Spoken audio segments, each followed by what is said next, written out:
Haleluya, terpujilah nama Tuhan karena pada malam hari ini kita dapat mengumpul di tempat ini dan teman-teman dapat mengumpul dari mana masing-masing. Pada malam hari ini kita akan menaikkan ibadah GPS, namun sebelumnya kita akan mengangkat sebuah pujian bahannya kita nyanyikan dengan penuh rasa syukur dan penuh rendahan hati kita pujian ini di tengah-tengah musibah yang kita alami, di tengah-tengah apa yang terjadi di dunia ini. Kita selalu berdoa kepada Tuhan agar kita dapat perlindungan dari Tuhan tanpa Tuhan segala.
walaupun kami jauh, tapi kami percaya bahwa Engkau selalu memberikan di tengah-tengah masalah yang mereka hadapi.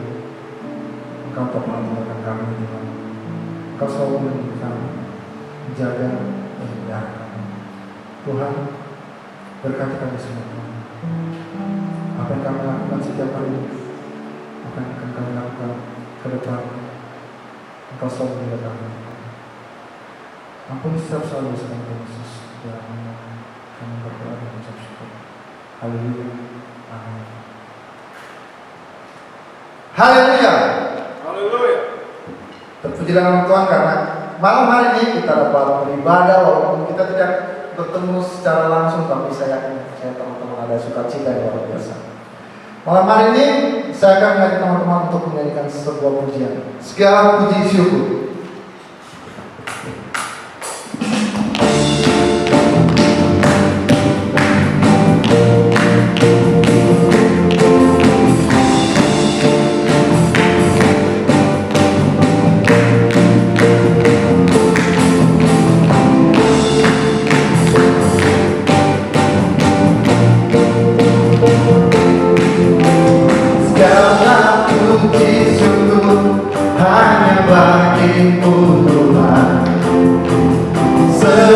Kau yang layak dipuja,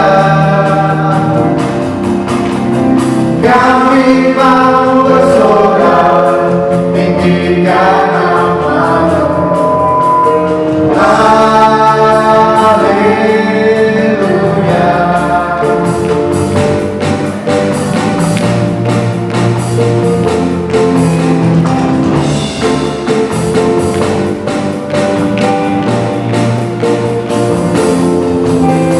Segala puji syukur hanya bagi-Mu Tuhan, sebab Kau yang layak dipuja.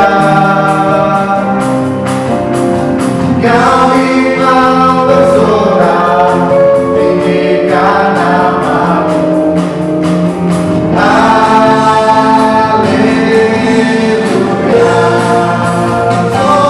Haleluya. Haleluya.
puji, ku sembah.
Tiba saat untuk kita mengenal sebagian daripada firman Tuhan.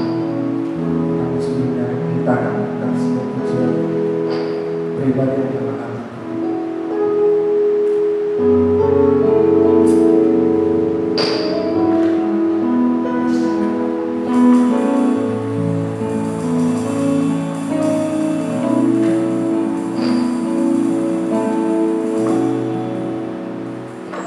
Seperti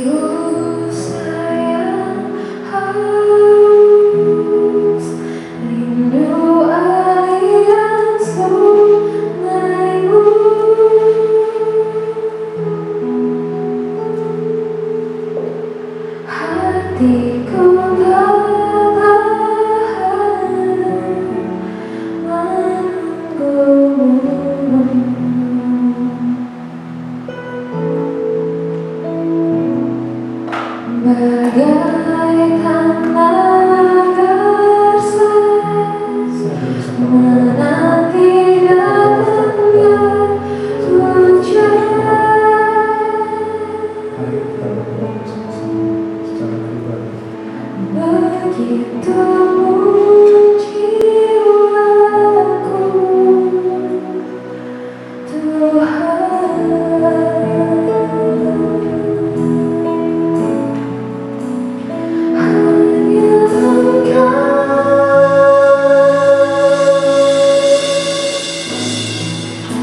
Haleluya.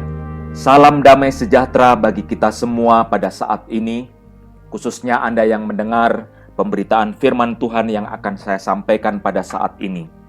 Kita sungguh bersuka cita karena saat ini kita masih ada dalam suasana Paskah.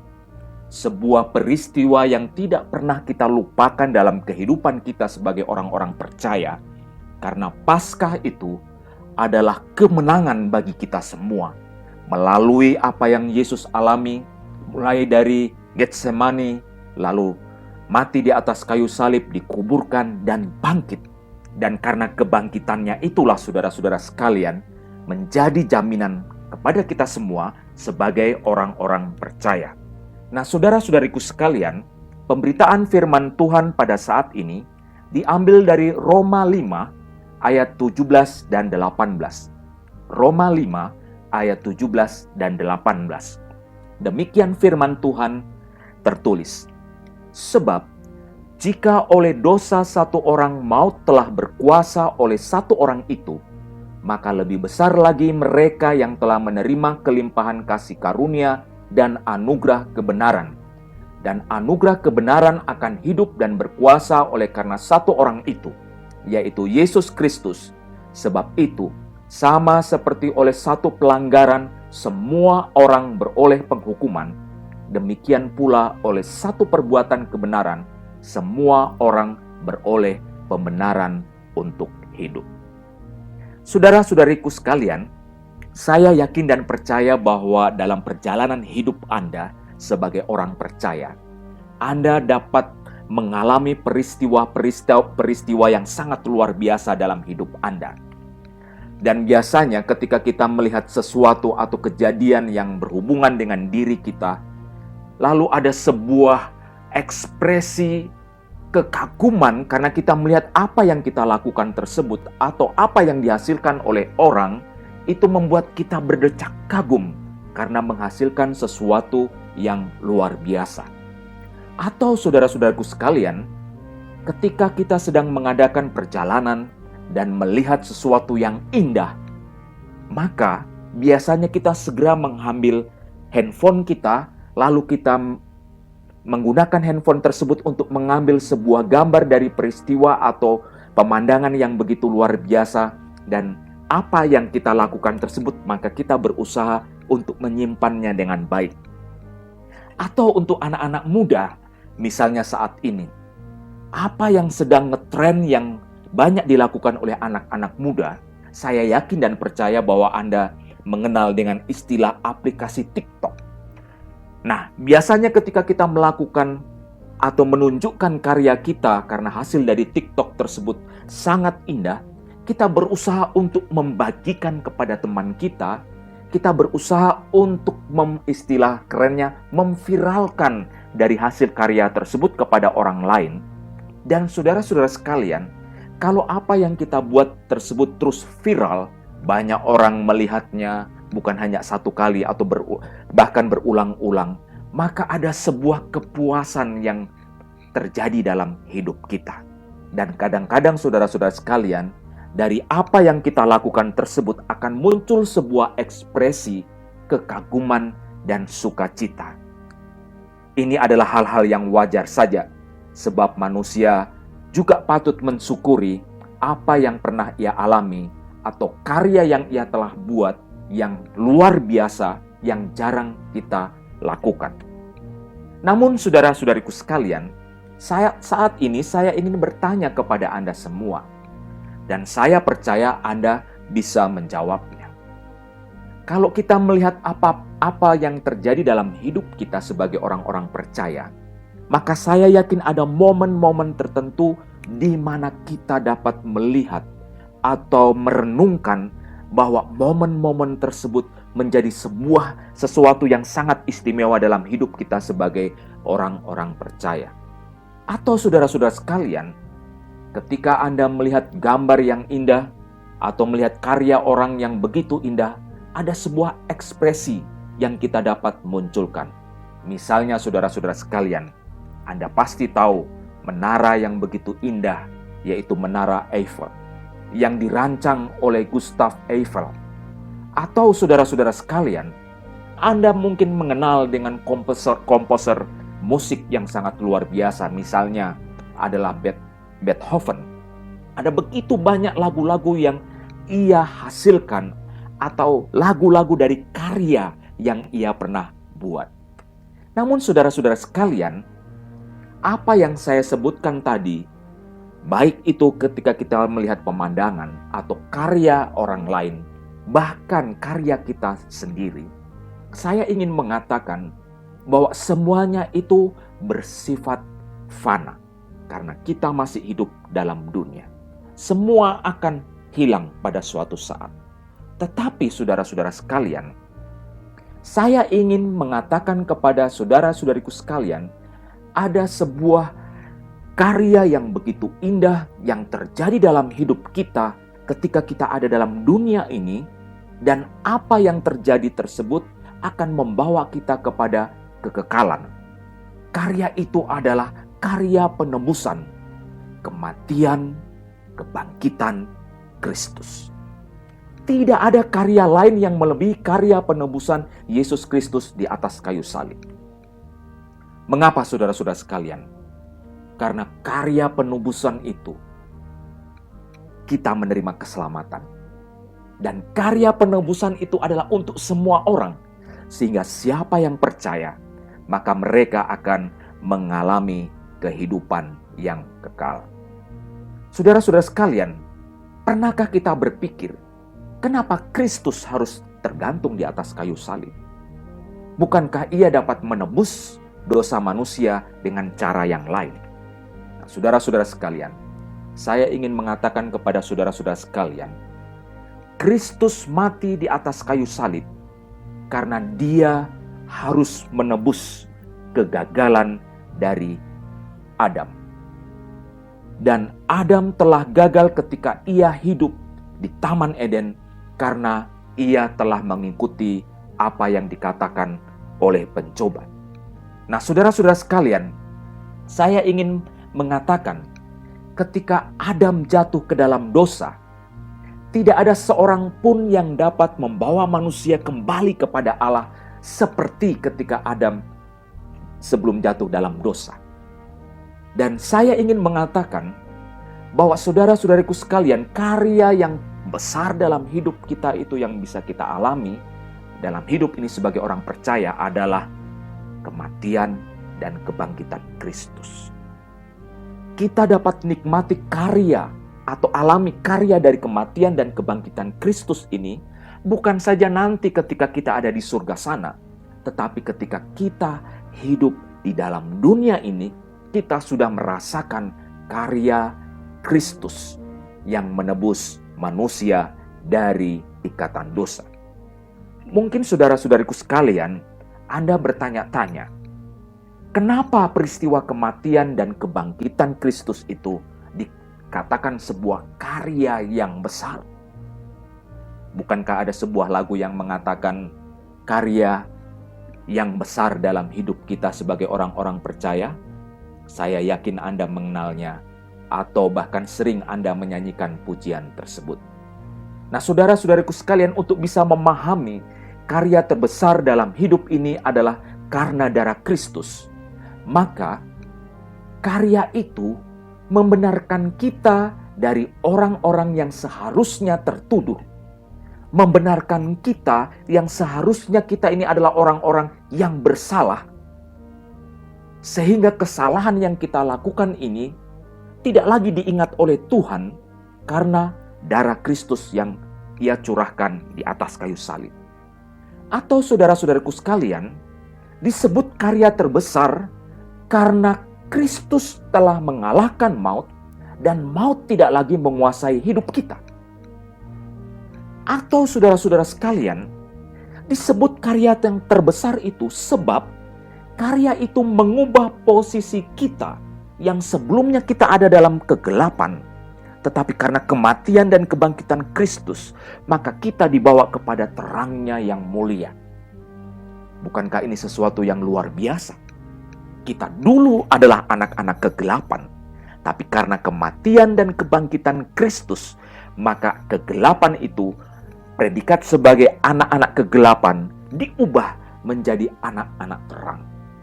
Nah, saudara-saudaraku sekalian, karya terbesar melalui kematian dan kebangkitan Kristus itu menjadi jaminan dalam kehidupan kita karena hidup kita telah diubah melalui penebusan darah Kristus di atas kayu salib. Seperti apapun kondisi hidup kita, apakah dalam kehancuran, kepahitan, keputusasaan, saya yakin bahwa apa yang saya sebutkan ini Anda sekalian pernah mengalami. Tetapi di dalam Kristus dapat diubahnya pengalaman-pengalaman kepahitan, keputusasaan itu menjadi sesuatu yang indah, sesuatu yang mulia, sesuatu yang membawa kita kepada pengharapan karena Kristus telah melakukan bagi kita sebagai orang-orang percaya. Dan karena apa yang kita alami tersebut, maka timbul sukacita dalam diri kita sebagai orang-orang percaya. Tidak ada karya yang dapat mengerjakan seperti yang telah disebutkan tadi, selain dari darah Kristus. Inilah yang disebut dengan karya terbesar dalam hidup. Dan di dalam karya yang terbesar ini, saya ingin mengatakan sebagaimana pembacaan firman Tuhan tadi, anugerahnya dilimpahkan kepada kita. Atau dengan kata lain saudara-saudara sekalian, anugerahnya terus ditambah-tambahkan dalam hidup kita, sebab kita ini masih hidup dalam dunia. Dan ketika kita tetap setia, walaupun kita mengalami sesuatu pengalaman hidup yang bisa saja membuat kita putus asa, atau perbuatan hidup yang bisa saja membawa kita jatuh ke dalam dosa, tapi karena kita tetap mau setia kepada Kristus, maka saya ingin mengatakan kepada kita semua, apapun pengalaman itu akan diubah menjadi sebuah keindahan dalam hidup ini. Saudara-saudara sekalian, hidup ini bukan hanya berbicara tentang kemenangan.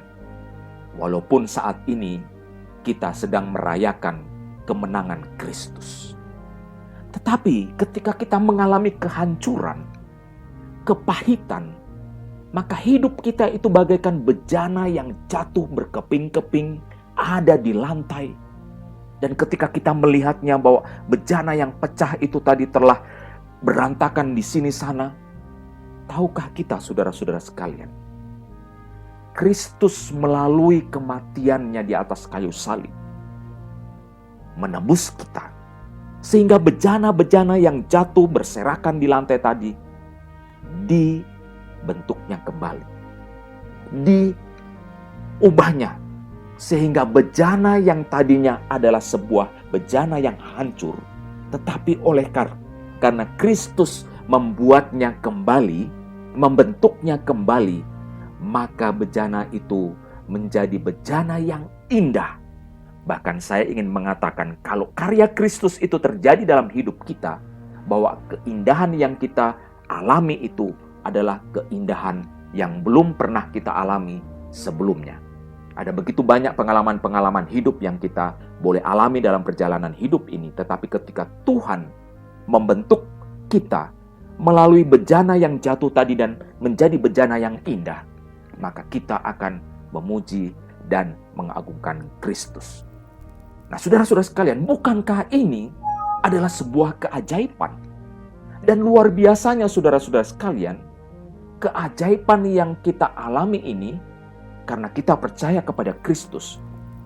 Maka keajaiban ini bukan saja kita nikmati dalam hidup sebagai orang-orang percaya, tetapi karena perbuatan hidup kita menunjukkan bahwa kita adalah orang-orang yang percaya kepada Kristus. Maka saudara-saudaraku sekalian, saya ingin mengatakan bahwa keajaiban itu akan terus terjadi dalam hidup manusia di sepanjang zaman. Mengapa saudara-saudara sekalian? Karena Kristus mati satu kali untuk selamanya. Kristus disalib satu kali untuk selamanya. Dan oleh karena kematian Kristus memberikan jaminan kepada kita semua bahwa pengalaman untuk hidup bersama dengan Kristus juga menjadi pengalaman orang lain yang akan datang sesudah kita meninggalkan dunia ini. Karena di dalam Kristus setiap orang percaya memiliki jaminan keselamatan itu. Nah, saudara-saudara sekalian, pada suatu saat ketika ada sebuah pertemuan, mungkin Anda pernah mendengar Jenderal Linda Bond. Jenderal ini pernah ditanya oleh seseorang, dan pertanyaan itu adalah menyangkut pendiri bala keselamatan, yaitu William Booth. Pertanyaan itu bunyinya, di mana pendiri bala keselamatan mendapatkan roh pejuang?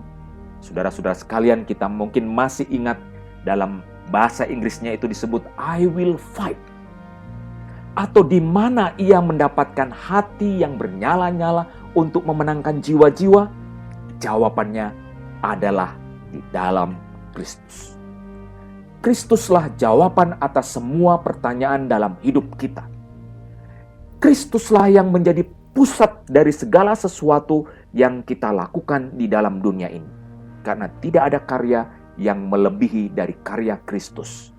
Karena karya Kristus itu adalah satu kali untuk semua orang, dan orang yang mau merespon untuk percaya, mereka semua akan beroleh keselamatan. Kini, saudara-saudaraku sekalian, ketika kita melihat pada diri kita sebagai orang percaya, apakah dampak karya terbesar dalam hidup manusia telah menjadikan kita manusia yang selalu memuliakan Allah dalam hidup ini?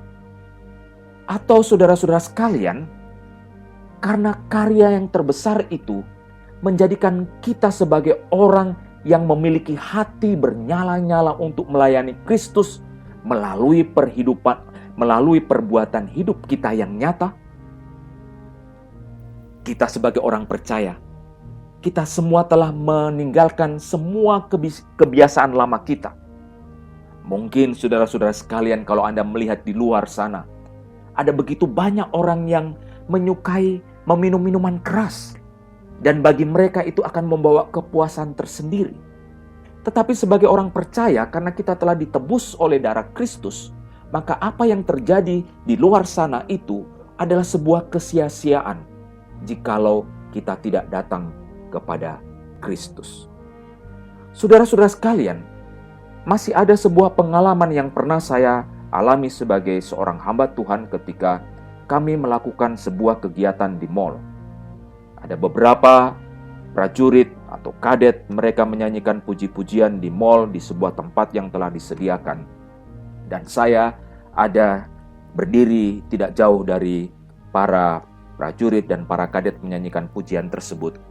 Seorang pria datang kepada saya dan bertanya, "Itu yang sedang menampilkan puji-pujian dari gereja ya Pak?" Lalu saya menjawabnya, "Iya, dari Gereja Bala Keselamatan." Lalu saya tanya, "Kenapa?" Saudara-saudara sekalian, Anda ingin tahu apa yang dikatakan oleh anak muda ini? Dia katakan, "Saya sudah meninggalkan gereja sekian lama." Lalu saya bertanya, "Apa yang membuat Anda harus meninggalkan gereja?" Lalu dia mengatakan, "Saya dihakimi oleh pendeta saya. Saya dihakimi oleh teman-teman dalam pelayanan. Dan karena perbuatan tersebut, maka saya mengalami sebuah kepahitan. Dan saya memutuskan untuk meninggalkan gereja." Demikian jawaban dari anak muda ini. Nah, saudara-saudara sekalian, kalau kita berbicara tentang karya yang terbesar dalam hidup ini, dan karya itu adalah untuk semua orang, dari segala kalangan status sosial, mulai dari yang tinggi sampai yang terendah, maka sesungguhnya kita tidak perlu menghakimi orang lain. Sebab, mengapa kehadiran kita dalam dunia ini, dan karena kita telah ditebus, seharusnya itu menjadikan sesuatu yang membawa dampak bagi kehidupan orang lain, dan orang lain akan merasakan sukacita di dalamnya. Saudara-saudara sekalian, apa yang firman Tuhan sampaikan kepada kita ini adalah bahwa karya yang terbesar dalam hidup ini ketika Kristus telah membayar lunas dengan harga yang mahal. Semua perbuatan kita yang tidak layak di hadapannya, Dia sucikan, Dia ampuni, sehingga kita menjadi orang-orang yang percaya kepada Kristus. Dan saya ingin mengatakan, tidak setitik pun dosa yang melekat pada diri kita yang tidak dapat dihapus atau tidak dapat diampuni. Itulah sebabnya saudara-saudara sekalian, kenapa Kristus harus menderita. Setiap keluhan yang ia alami di atas kayu salib adalah demi membebaskan kita dari cengkraman maut. Setiap keluhan yang ia harus alami di atas kayu salib adalah demi kita yang sebelumnya disebut sebagai orang-orang yang bersalah. Diubahnya menjadi orang-orang yang dibenarkan. Atau saudara-saudara sekalian, pernahkah kita memikirkan seperti apa hati Yesus ketika ia berseru dengan berkata, Eloi, Eloi, lama sabatani. Ya Bapakku, mengapa engkau meninggalkan aku?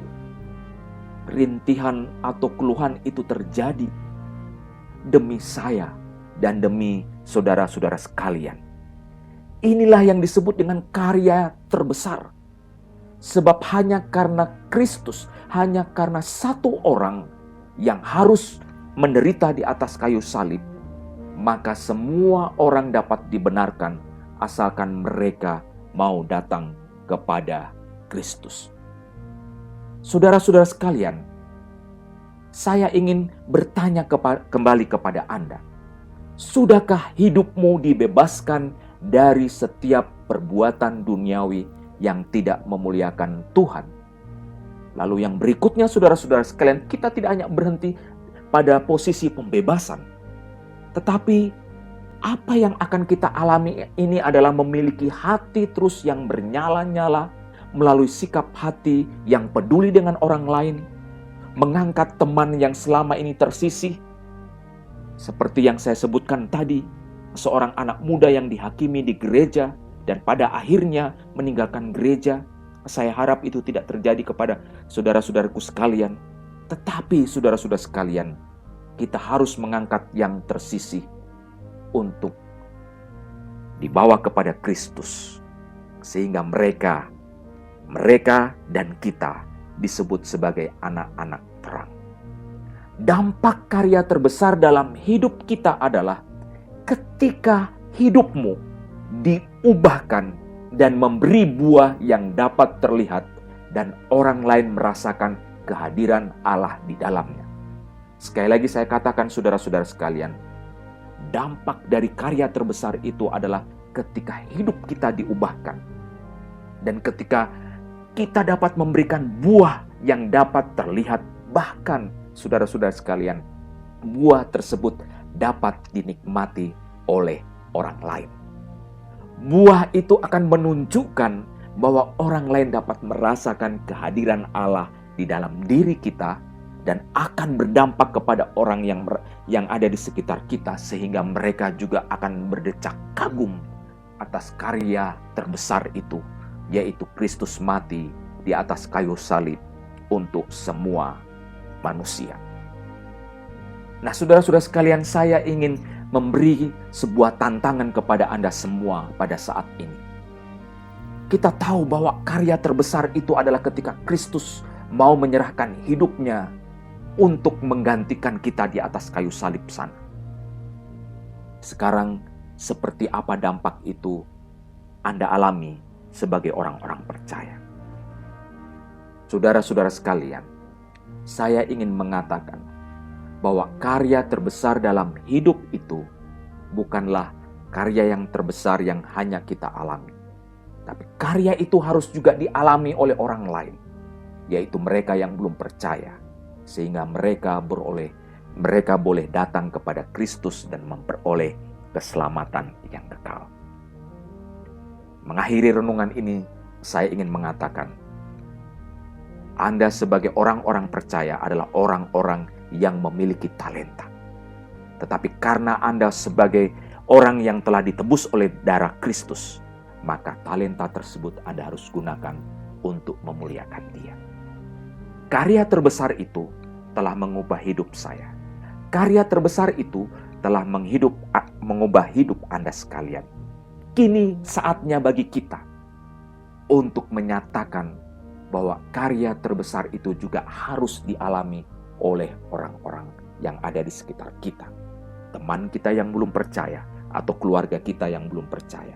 Mari kita gunakan kesempatan ini untuk menyatakan bahwa karya yang terbesar yang telah Kristus lakukan di atas kayu salib adalah sebuah karya yang berdampak dalam hidup saya dan juga akan memberi dampak kepada kehidupan orang lain. Sehingga benar-benar saudara-saudaraku sekalian, bahwa karya terbesar itu bukan saja terjadi pada 2000 tahun yang lalu, tetapi karya terbesar itu akan terus terjadi di sepanjang zaman karena hidup kita sebagai orang-orang percaya yang selalu memuliakan Allah. Saya ingin memastikan bahwa Anda setelah mendengarkan firman Tuhan ini, maka Anda akan menjadi orang-orang yang menyaksikan, mengalami karya terbesar, yaitu Kristus mati untuk menggantikan saya sebagai orang yang berdosa. Kristus mati untuk menggantikan Anda semua, dan Anda semua telah ditebus dengan harga yang mahal. Tuhan Yesus memberkati kita semua. Amin.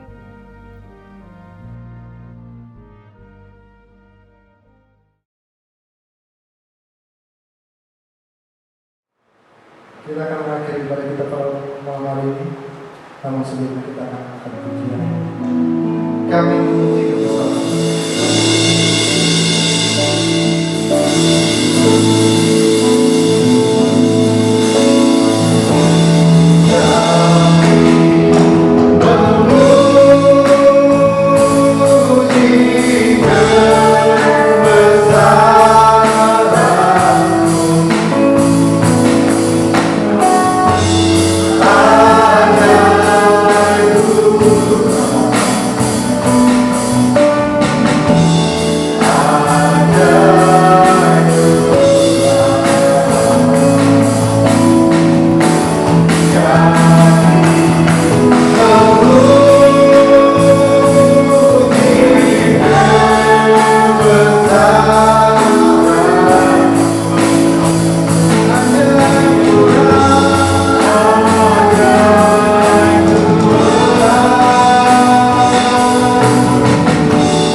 Ya Bapa yang mulia, Bapa yang kami panggil dalam Putramu yang tunggal Yesus Kristus, yang telah mati di atas kayu salib dan menebus kami dari kuasa kegelapan, sehingga kami beroleh keselamatan.